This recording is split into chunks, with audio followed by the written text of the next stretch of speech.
Love அப்படின்னா என்னது? லவ்ன்றது வந்து ஒரு அழகான விஷயம் அது. ஆனா நீங்க வந்து சைட் சிக் வச்சுக்கிறது அந்த மாதிரி சொல்லி ஸ்பாயில் பண்ணிக்காம லாயலா இருந்தீங்கன்னா நல்லா போகும்.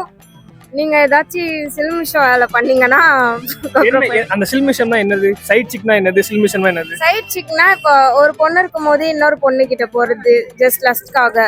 இப்போ வந்து ஒருத்தவங்களை வந்து லவ் பண்றாங்கன்னா அவங்களே உண்மையா உங்களால அதுல வந்து சர்வைவ் ஆக முடியும்னா லவ் பண்ணுங்க. நீங்க பண்ண முடியாது சும்மா ஒரு லஸ்ட்டுக்காக பேசணும் அப்படின்னா வேற ஏதாச்சும் சிச்சுவேஷன்ஷிப்ல இருக்கிறது இல்ல வேற ஏதாச்சும் பண்றது அந்த மாதிரி லவ் பண்றேன்ற நேம்ல வந்து ஏமாத்தக்கூடாது. இப்போ இருக்கிற பாய்ஸ்ல அப்படிதான் பண்றாங்க. ஆமா, மோஸ்ட் ஆஃப் த பாய்ஸ் அப்படிதான் இருக்காங்க. எல்லாருமே மோஸ்டா லஸ்ட்டுக்காக தான் பேசுறாங்களே. லவ்ன்ற பேர்ல லஸ்ட்டுக்காக தான் இருக்காங்க. ஆமா.